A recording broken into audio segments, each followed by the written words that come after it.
The subconscious mind is the intermediary between the conscious thinking mind and infinite intelligence, and you can invoke the aid of infinite intelligence only through the medium of the subconscious mind, by giving it clear instructions as to what you want.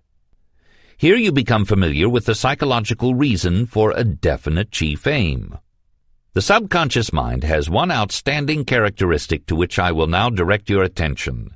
Namely, it records the suggestions which you send it through autosuggestion, and invokes the aid of infinite intelligence in translating these suggestions into their natural physical form, through natural means which are in no way out of the ordinary. The subconscious mind has another outstanding characteristic. It accepts and acts upon all suggestions that reach it, whether they are constructive or destructive, and whether they come from the outside or from your own conscious mind. You can see why one must search diligently for facts, and why one cannot afford to lend a receptive ear to the slanderer and the scandalmonger. For to do so is the equivalent of feeding the subconscious mind with food that is poison and ruinous to creative thought. The ordinary camera is a splendid instrument with which to compare the whole process of creative thought. First comes the selection of the object to be exposed before the camera. This represents one's definite chief aim in life. Then comes the actual operation of recording a clear outline of that purpose through the lens of autosuggestion on the sensitized plate of the subconscious mind. Here, infinite intelligence steps in and develops the outline of that purpose in a physical form appropriate to the nature of the purpose. The part which you must play is clear. You select the picture to be recorded. Then you fix your conscious mind upon this purpose with such intensity that it communicates with the subconscious mind through autosuggestion and registers that picture. You then begin to watch for and to expect manifestations of the physical realization of the subject of that picture. Bear in mind the fact that you do not sit down and wait, nor do you go to bed and sleep with the expectation of awakening to find that infinite intelligence has showered you with the object of your definite chief aim. You go right ahead in the usual way, with full faith and confidence that natural ways and means for the attainment of the object of your definite purpose will open to you at the proper time and in a suitable manner. The way may not open suddenly from the first step to the last, but it may open one step at a time. Therefore, when you are conscious of an opportunity to take the first step, take it without hesitation, and do the same when the second and the third and all subsequent steps, essential for the attainment of the object of your definite chief aim, are manifested to you. Infinite intelligence will not build you a home and deliver that home to you ready to enter, but infinite intelligence will open the way and provide the necessary means with which you may build your own house. Infinite intelligence will not command the cashier of your bank to place a definite sum of money to your credit just because you suggested this to your subconscious mind. But infinite intelligence will open to you the way in which you may earn or borrow that money and place it to your own credit. Infinite intelligence will not throw out the present incumbent of the White House and make you president in his place. But infinite intelligence would most likely proceed, under the proper circumstances, to influence you to prepare yourself to fill that position with credit, and then help you to attain it through the regular method of procedure. Do not rely upon the performance of miracles for the attainment of the object of your definite chief aim. Rely upon the power of infinite intelligence to guide you through natural channels and with the aid of natural laws for its attainment. Do not expect infinite intelligence to bring to you the object of your definite chief aim. Instead, expect infinite intelligence to direct you toward that object. As a beginner, do not expect infinite intelligence to move quickly in your behalf. But as you become more adept in the use of the principle of autosuggestion, and as you develop the faith and understanding required for its quick realization, you can create a definite chief aim and witness its immediate translation into physical reality. You did not walk the first time you tried, but now, as an adult, You walk without effort. You also look down at the little child as it wobbles around, trying to walk, and laugh at its efforts.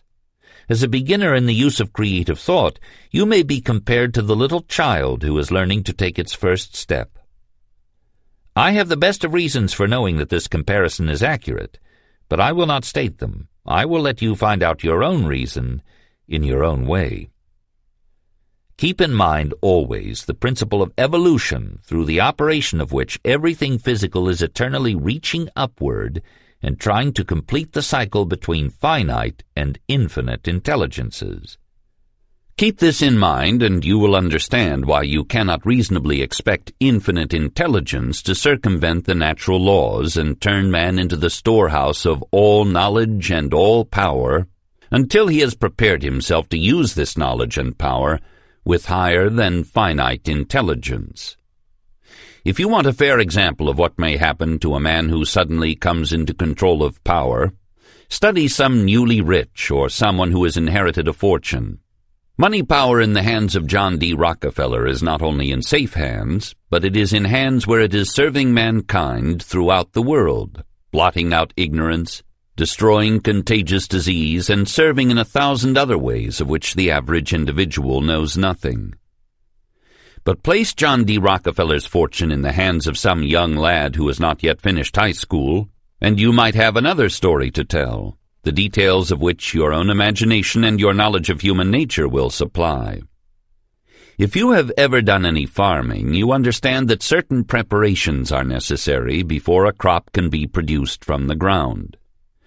You know, of course, that grain will not grow in the woods, that it requires sunshine and rain for its growth. Likewise, you understand that the farmer must plow the soil and properly plant the grain. After all this has been done, he then waits on nature to do her share of the work. This is a perfect simile which illustrates the method through which one may attain the object of one's definite chief aim. First comes the preparation of the soil to receive the seed, which is represented by faith and infinite intelligence and understanding of the principle of autosuggestion and the subconscious mind through which the seed of a definite purpose may be planted. Then comes a period of waiting and working for the realization of the object of that purpose. During this period, there must be continuous intensified faith, which serves as the sunshine and the rain, without which the seed will wither and die in the ground. Then comes realization, harvest time, and a wonderful harvest can be brought forth. In this lesson, you are dealing with 4 major factors to which I would again direct your attention with the request that you familiarize yourself with them. They are autosuggestion, the subconscious mind, creative thought, and infinite intelligence. These are the 4 roadways over which you must travel in your upward climb in quest of knowledge. Observe that you control 3 of these. Observe also, and this is especially emphasized, that upon the manner in which you traverse these 3 roadways will depend the time and place at which they will converge into the 4th, or infinite intelligence. You understand what is meant by the terms autosuggestion and subconscious mind. Let us make sure that you understand also what is meant by the term creative thought. This means thought of a positive, non-destructive, creative nature. Let me repeat a simile already used by saying that your subconscious mind is the field or the soil in which you sow the seed of your definite chief aim. Creative thought is the instrument with which you keep that soil fertilized and conditioned to awaken that seed into growth and maturity. Your subconscious mind will not germinate the seed of your definite chief aim, nor will infinite intelligence translate that purpose into physical reality if you fill your mind with hatred and envy and jealousy and selfishness and greed. These negative or destructive thoughts are the weeds which will choke out the seed of your definite purpose. Creative thought presupposes that you will keep your mind in a state of expectancy of attainment of the object of your definite chief aim, that you will have full faith and confidence in its attainment in due course and in due order. As you begin to learn how to plant the seed of your desires in the fertile soil of your subconscious mind, and how to fertilize that seed until it springs into life and action, you will then have reason indeed to believe in yourself. And after you have reached this point in the process of your evolution, you will have sufficient knowledge of the real source from which you are drawing your power to give full credit to infinite intelligence for all that you had previously credited to your self-confidence. Any man may become great by doing the commonplace things of life in a great spirit, with a genuine desire to be of helpful service to others, regardless of his calling. Autosuggestion is a powerful weapon with which one may rise to heights of great achievement when it is used constructively. Used in a negative manner, however, it may destroy all possibility of success, and if so used continuously, it will actually destroy health. Approximately 75% of those who are ill are suffering from hypochondria, which is a morbid state of mind causing useless anxiety about one's health. There are times when the mind is sick and it makes the body sick. At such times it needs a stronger mind to heal it by giving it direction, and especially by giving it confidence and faith in itself.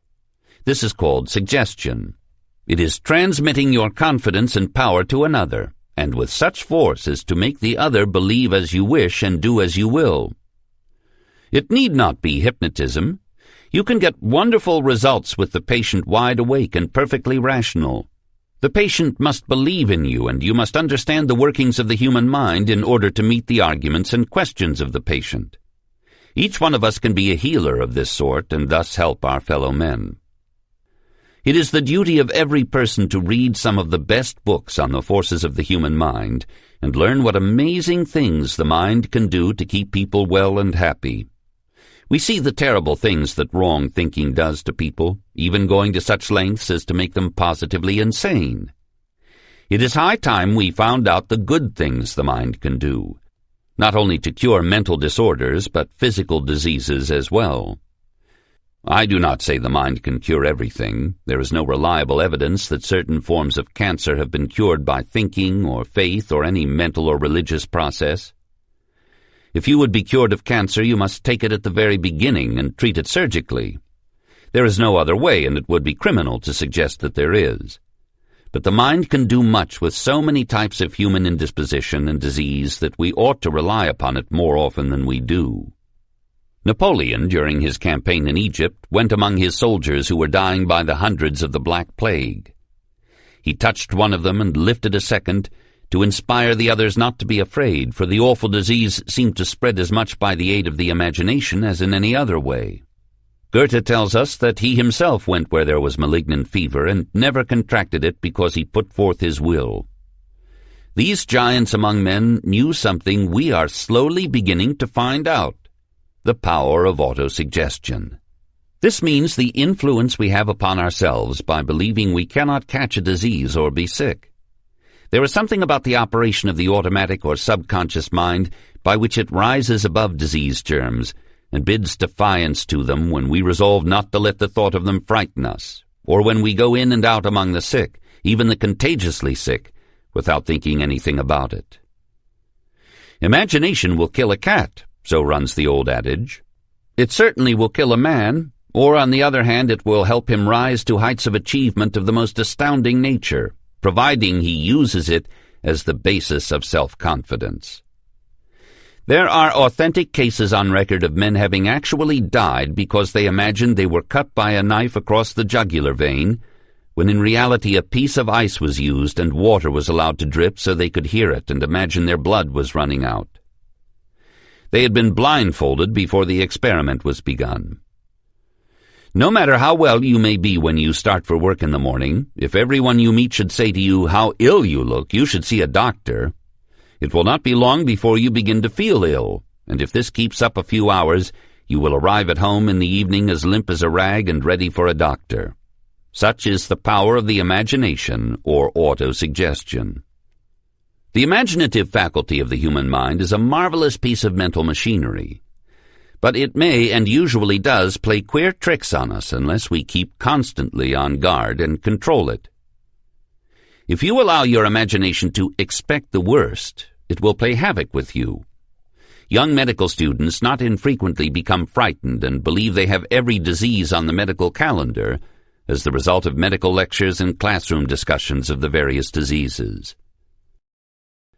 The mind may be cured of imaginary ills in exactly the same manner that it became diseased with those ills, by autosuggestion. The best time to work on a faulty imagination is at night, just as you are ready to go to sleep, for then the automatic or subconscious mind has everything its own way, and the thoughts or suggestions you give it just as your conscious or day mind is about to go off duty will be taken up and worked on during the night. This may seem impossible, but you can easily test the principle by the following procedure. You wish to get up at 7 o'clock tomorrow morning, or at some hour other than your regular time to awaken. Say to yourself as you are about ready to go to sleep, I must arise at 7 o'clock tomorrow without fail. Repeat this several times, at the same time impressing the fact upon your mind that you must actually arise at the precise moment mentioned. Turn this thought over to your subconscious mind with absolute confidence that you will awaken at 7 o'clock. And when that hour arrives, your subconscious mind will awaken you. This test has been successfully made hundreds of times. The subconscious mind will awaken you at any hour you demand, just as if someone came to your bed and tapped you on the shoulder. But you must give the command in no uncertain or indefinite terms. Likewise, the subconscious mind may be given any other sort of orders, and it will carry them out as readily as it will awaken you at a given hour. For example, give the command as you are about to go to sleep each night for your subconscious mind to develop self-confidence, courage, initiative, or any other quality, and it will do your bidding. If the imagination of man can create imaginary ills and send one to bed with those ills, it can also, and just as easily, remove the cause of those ills.